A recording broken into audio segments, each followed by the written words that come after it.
Join ForumIAS Academy, trusted by hundreds of toppers, including IAS Rank 1 Shruti Sharma.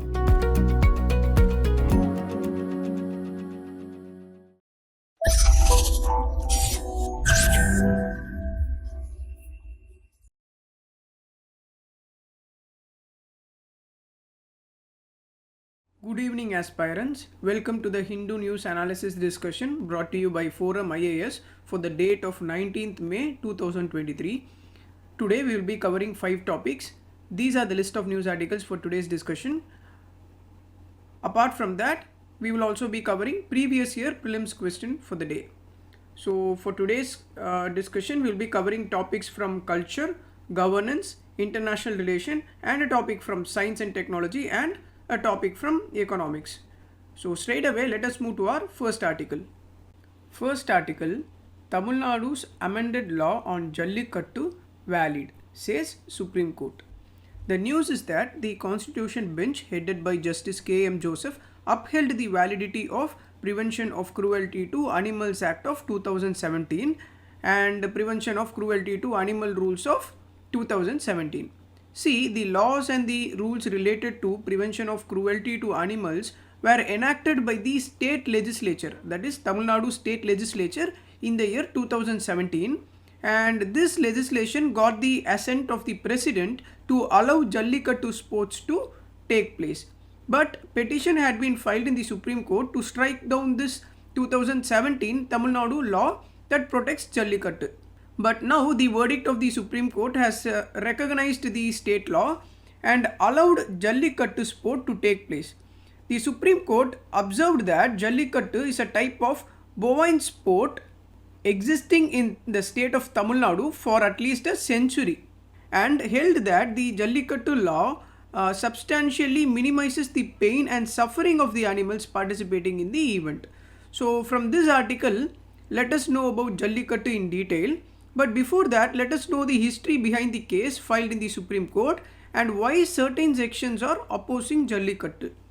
See, the Supreme Court imposed ban on Jallikattu through a judgment in the case Animal Welfare Board of India versus A. Nagaraj case.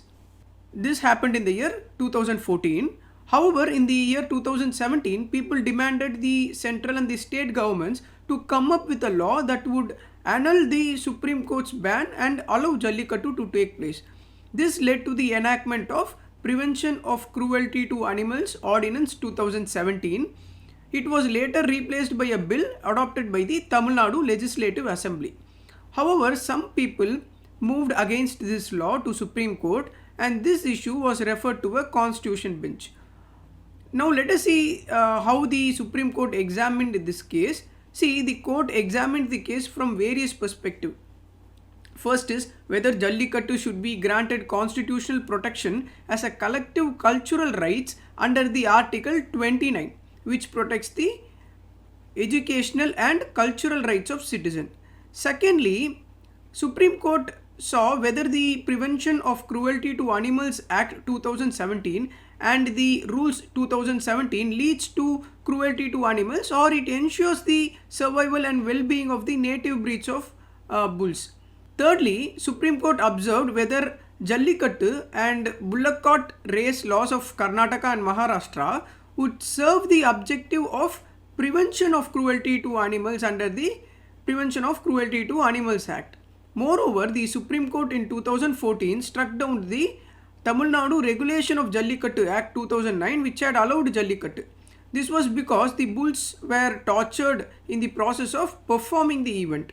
And know that Supreme Court at that time, that is during 2014, Supreme Court relied on Article 48 of the Constitution. According to this article, it urged the state to endeavor to organize agriculture and animal husbandry on modern and scientific laws.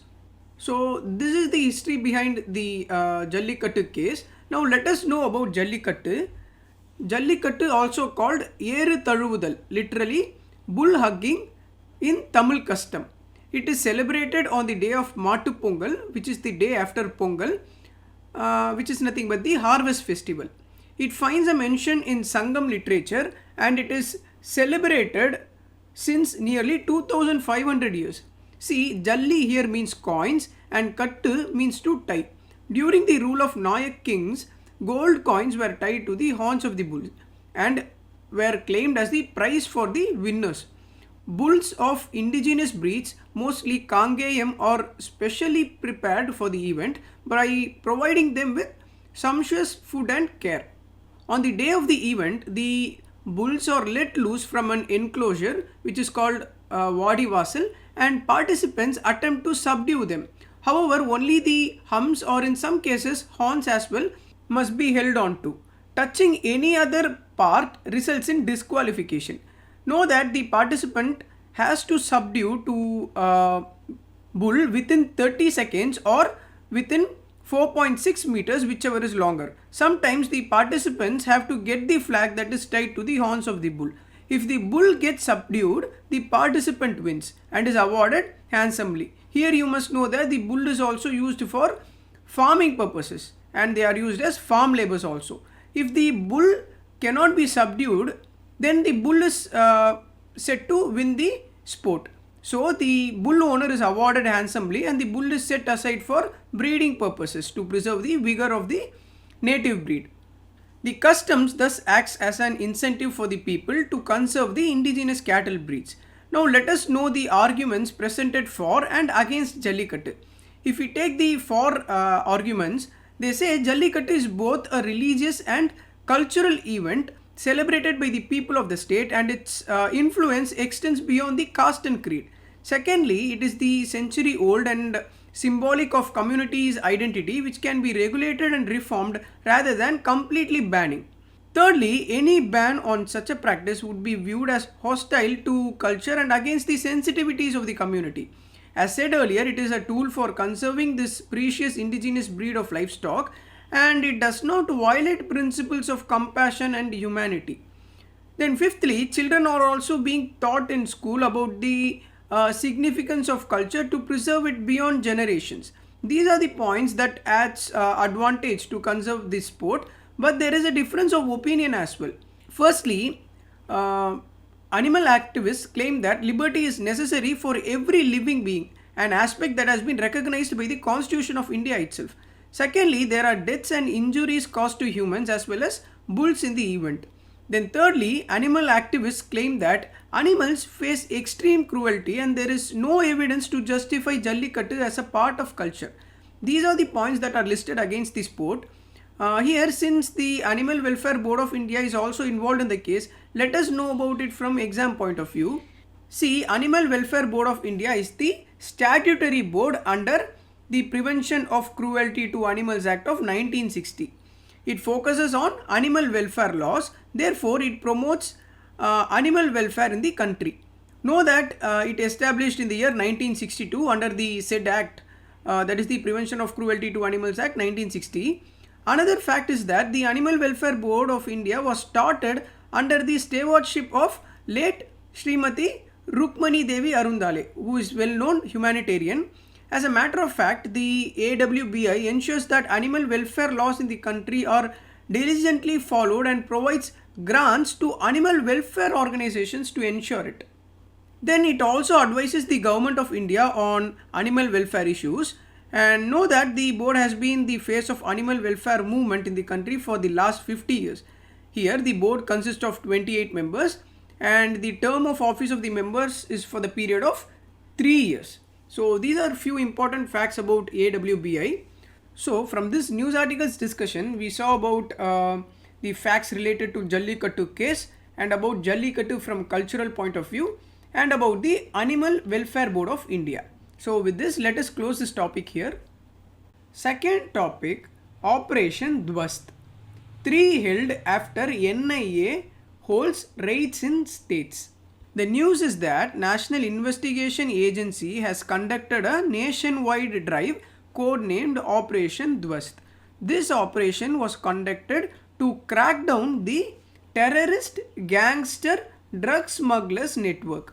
Such proactive actions from the government is expected to eliminate terror financing and lead to peace in the country. Since the operation is conducted by NIA, let us know about NIA from exam point of view. After knowing that, let us know about the other measures that are taken by the government of India to counter terror financing. First is about NIA. NIA was constituted under the National Investigation Agency Act of 2008.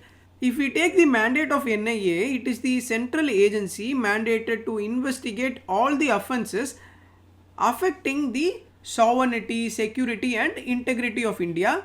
Then offences that affects the friendly relations with the foreign states. Then it also investigates offences under the statutory laws enacted to implement international treaties or resolutions of the United Nations and agencies. Note that these offences include terror acts and their possible links with crimes like smuggling of arms, drugs, fake Indian currency and infiltration from across the borders. Here you must know that NIA has the power to search, arrest and prosecute those involved in such offences. Know that the headquarters of NIA is in New Delhi and its jurisdiction operates to the whole of India. That is, if we take NIA jurisdiction, the law under which NIA operates extends to whole of India. It also applies to Indian citizens outside the country, persons in the service of the government wherever they are posted. Then NIA has jurisdictions over persons on ships and aircrafts registered in India wherever they may be. And person who committed a scheduled offence beyond India against Indian citizen or such crimes affecting the interest of India also comes under the jurisdiction of NIA. So we can say NIA has extraterritorial jurisdiction. The schedule of NIA Act specifies a list of offences which are to be investigated and prosecuted by NIA. These includes Explosive Substances Act, Atomic Energy Act, Unlawful Activities, Anti-Hijacking Act and many more like that. You can have a look at this slide.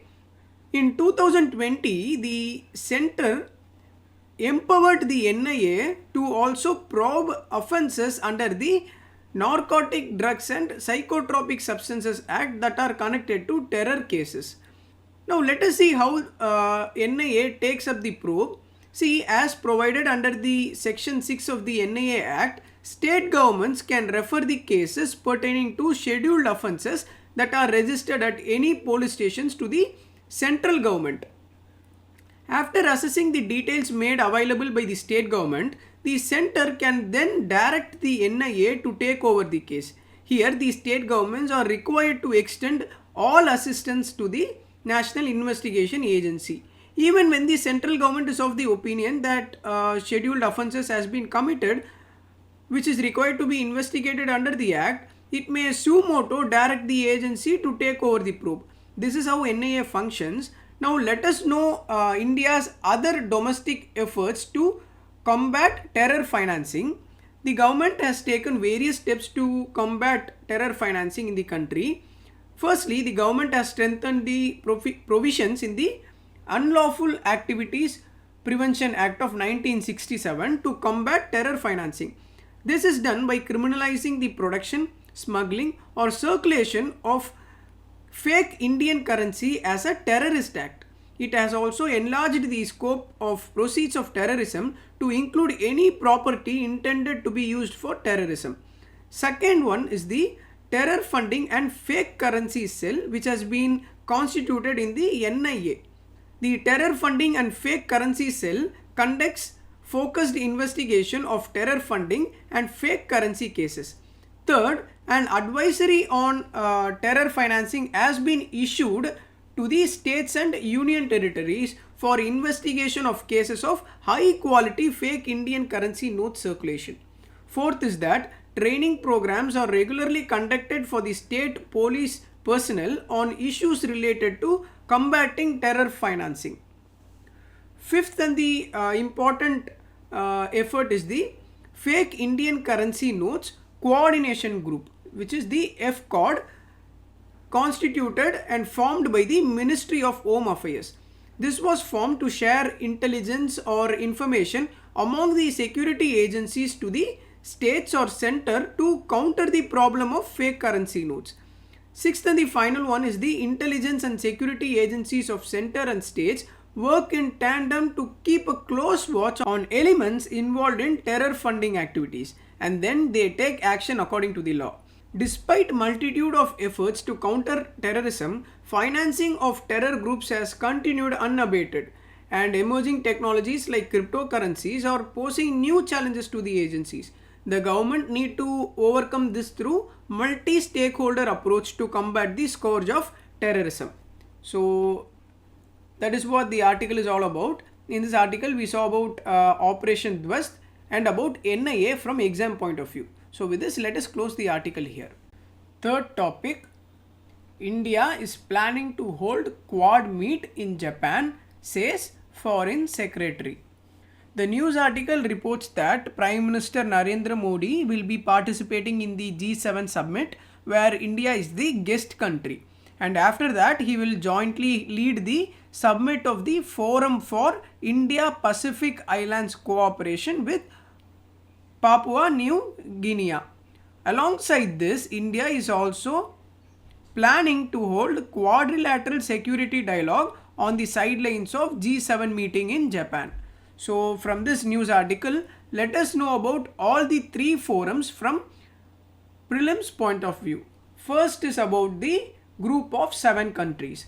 See, the group of 7 is an intergovernmental political forum consisting of Canada, France, Germany, Italy, Japan, United Kingdom and United States of America. Its members are the world's largest IMF advanced economies and wealthiest liberal democracies. As of the year 2020, the collective group accounts for over 50% of global net worth, and it also comprises 32 to 46% of global gross domestic product, and it is also home to around 10% of world's population. Since the start of 2022, Germany has taken over the presidency of the G7. Now for the year 2023, Japan will host the G7 Hiroshima summit. This is not the first time that India is attending G7 summit. India had been invited by the G7 French presidency in the year 2019 to the summit as a goodwill partner, and Prime Minister Narendra Modi participated in the sessions on climate, biodiversity and oceans and digital transformation. In the year 2021, Indian Prime Minister virtually attended the summit from India, where he made a pitch for coordinated global response against COVID-19 with the mantra of One Earth, One Health. The Prime Minister also sought support for the proposal that was initiated by India and South Africa at the WTO. That proposal is nothing but a waiver of patent protections for the COVID-19 vaccines and technologies. Also, Indian Prime Minister expressed that India is a natural ally for the G7 countries in defending shared values from a host of threats. These threats are nothing but stemming from authoritarianism, terrorism, violent extremism, disinformation, etc. Here, India also expressed its civilizational commitments to democracy, freedom of thoughts and liberty.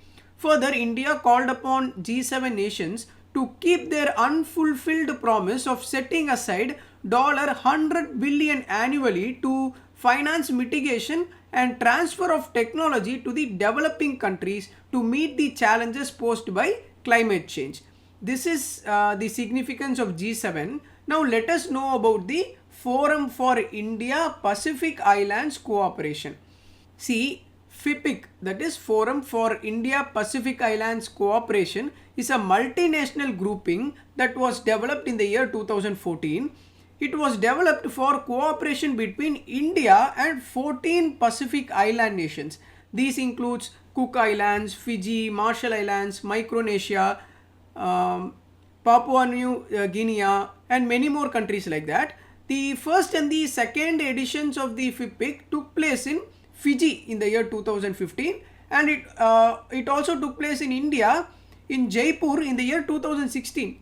During the FIPIC summits, Prime Minister articulated India's desire to be a close partner of Pacific Island nations and India's readiness to work closely to advance their developmental agenda. To further enhance people-to-people contact, PM announced a Distinguished Visitors Program. Under this program, eminent persons from these countries can visit India.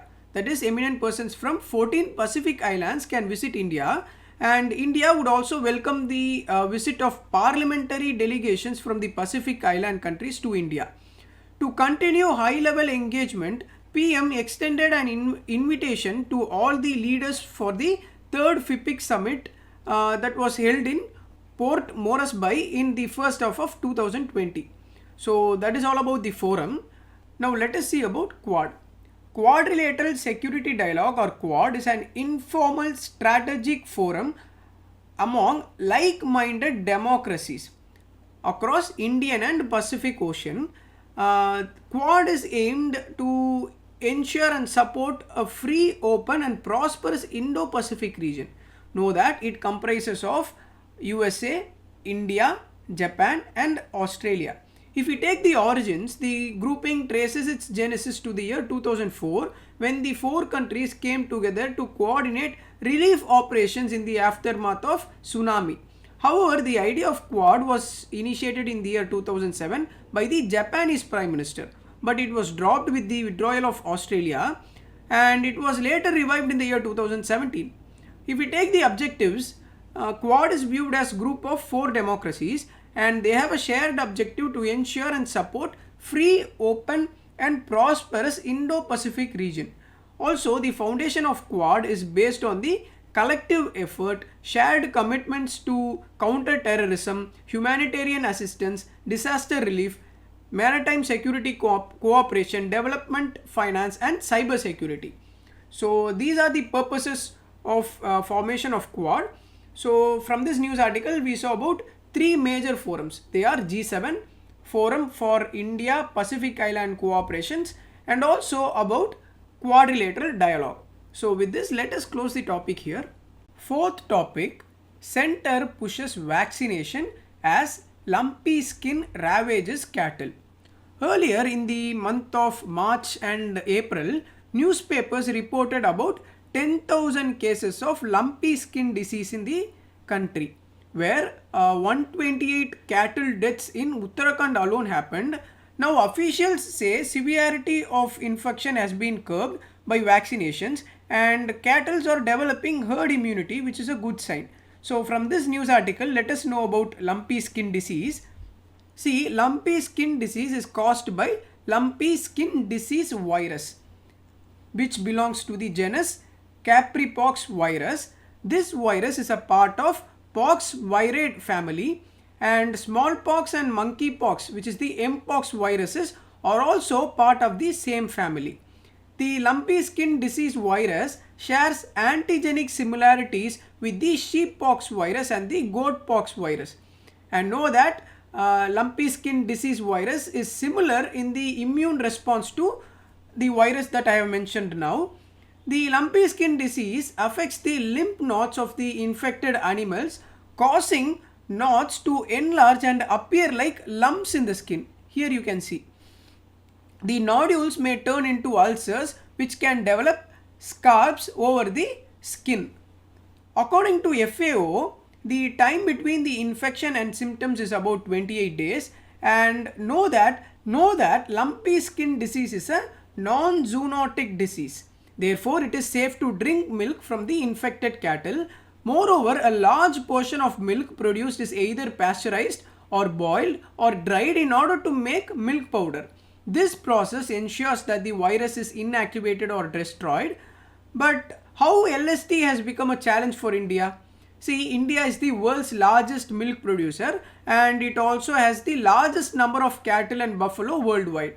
The disease has reduced the milk supply, which will affect the dairy sector in India, and it will also affect the livelihood of smaller poultry farmers. So what is the government doing to control the disease? See, FAO has suggested few measures to control the disease. It includes vaccination of cattle with more than 80% coverage, thereby controlling the movement of animals and diseases. Secondly, the government has informed that goat pox vaccine is very effective against the lumpy skin disease. It is being used across affected states to contain the spread. Then the affected states have put bans on the movement of cattle.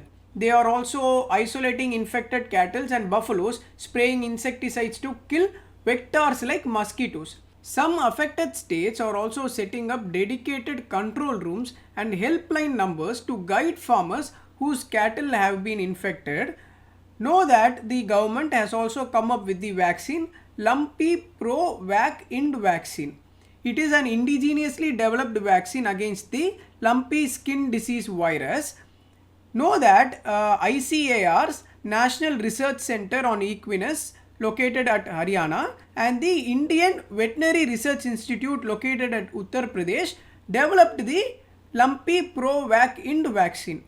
It is the live attenuated vaccine similar to those used against TB, measles, rubella and other kind of viruses. This vaccine provides 100% protection against the lumpy skin disease in cattle. So that is all about the measures that are taken to curb lumpy skin disease. So from this news article we saw lumpy skin disease and the measures taken by the government. So with this, let us close the article here. Fifth and the final topic, what are RBI regulations on green deposits? See, the Reserve Bank of India has come up with a new framework that offers green deposits to the customers.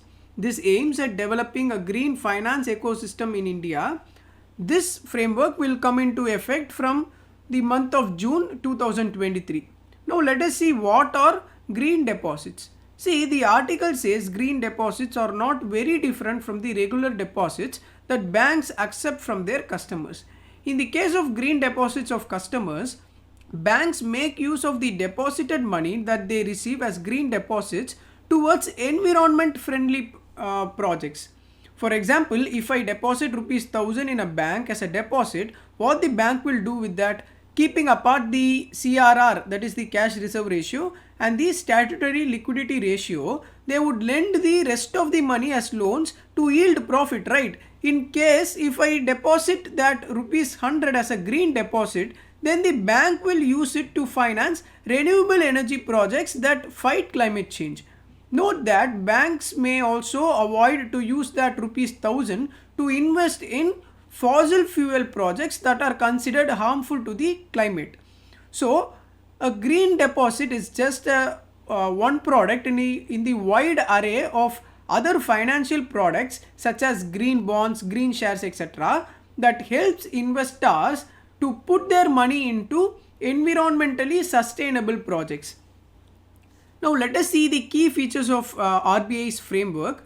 The framework is applicable to scheduled commercial banks, including small finance banks and all deposit taking NBFCs, including housing finance companies. But know that regional rural banks, local area banks and payment banks are excluded from this framework, which means these three types of financial institutions cannot accept green deposits. If we take the allocations, see, banks that are allowed will be required to allocate the proceeds raised through green deposits towards list of green activities and projects. Here such activities must be that encourage energy efficiency in resource utilization, activities that reduce carbon emissions and greenhouse gases, that promotes climate resilience, adaptation, etc. And know that the projects involving new or existing extraction, production and distribution of fossil fuels, nuclear power projects, direct waste incinerations and certain other projects are excluded from the investments of green deposits.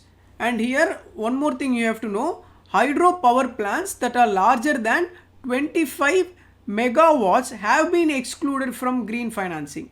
Another area where UPSC might focus is the renewable energy projects that are generating energy from biomass is also excluded. So these two are somewhat unique, so understand that. And if we take the financing framework, To ensure effective allocation of green deposits, regulated entities must put in place a board approved financing framework. Another matter of fact is that the green deposits shall be denominated in Indian rupees only. The allocation of funds raised through green deposits by the regulated entities during a financial year shall be subjected to a independent third party verification, which also should be done on annual basis. And there is another rule in the RBI's green deposits framework. This rule is aimed at preventing greenwashing, which refers to making misleading claims about the positive environmental impact of an activity. For instance, the bank may advertise and make it public that they are investing in climate friendly projects while they simply do not do in reality.